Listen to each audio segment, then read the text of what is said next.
మలాకి గ్రంథము 1వ అధ్యాయము 6వ వచనములో ఈ విధముగా వ్రాయబడి ఉన్నది. కుమారుడు తన తండ్రిని గనపరుచున గదా, దాసుడు తన యజమానుని గనపరుచున గదా. నా నామమును నిర్లక్ష్యపెట్టు యాజకులారా, నేను తండ్రినైతే నాకు రావలసిన ఘనత ఏమాయను? నేను యజమానుడినైతే నాకు భయపడువాడెక్కడ ఉన్నాడు అని సైన్యములకు అధిపతియగు యెహోవా మిమ్మునడుగగా. యాజకులను సర్వోన్నతుడైన సర్వశక్తిమంతుడైన సైన్యములకు అధిపతి అయిన యెహోవా దేవుడు అడిగేటువంటి విషయం ఏమిటి అంటే, నేను తండ్రినైతే నన్ను ఘనపరిచేటువంటి వారు ఎక్కడా?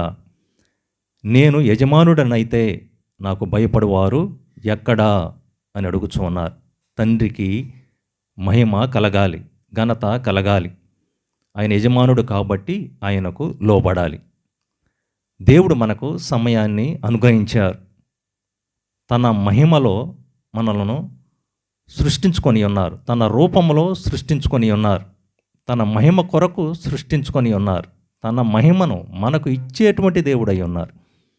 కనుక దేవుడిచ్చినటువంటి వాటిని మనం అక్నాలెడ్జ్ చేయటం చాలా మంచిది.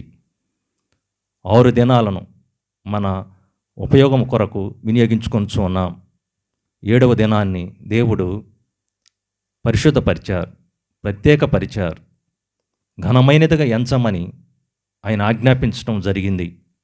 పని నుండి విరమించుకొని రెస్ట్ తీసుకుంటూ సమయాన్ని దేవుని సన్నిధిలో గడిపినట్లయితే మరలా మనం దేవుని నుండి ఎనర్జీ పొందటానికి అవకాశం ఉన్నది.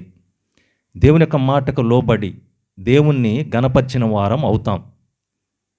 విశ్రాంతి దినమును మనం ఆచరించుటలేదు, కానీ యేసు ప్రభువారు తిరిగి లేచినటువంటి వారములో మొదటి దినమైన ఆదివారమును మనం పరిశుద్ధ దినముగా ఆచరించుచు ఉన్నాం.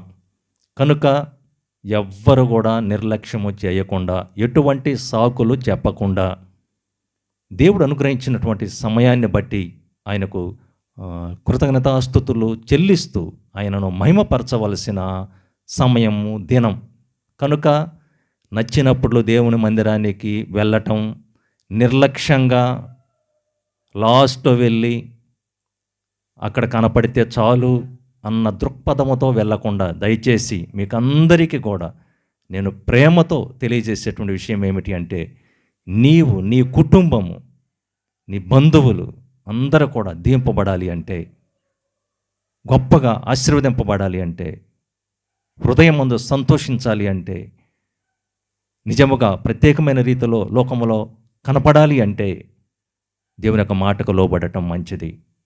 మీ సంఘాలలో ఏ సమయానికి ఆరాధన ప్రారంభమగుచున్నదో తెలుసుకొని ఆ సమయానికి ముందుగానే మీ కుటుంబ సభ్యులందరితో కలిసి దేవుని మందిరములో చేరి ఆయన ఆరాధించడానికి ప్రయత్నం చేయండి.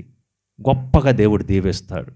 దేవుని యొక్క మాటను, దేవుని సన్నిధిని మనం నిర్లక్ష్యం చేసి ముందుకు వెళ్ళినట్లయితే సంపూర్ణంగా దేవుని యొక్క ఆశీర్వాదాలని అనుభవించలేం.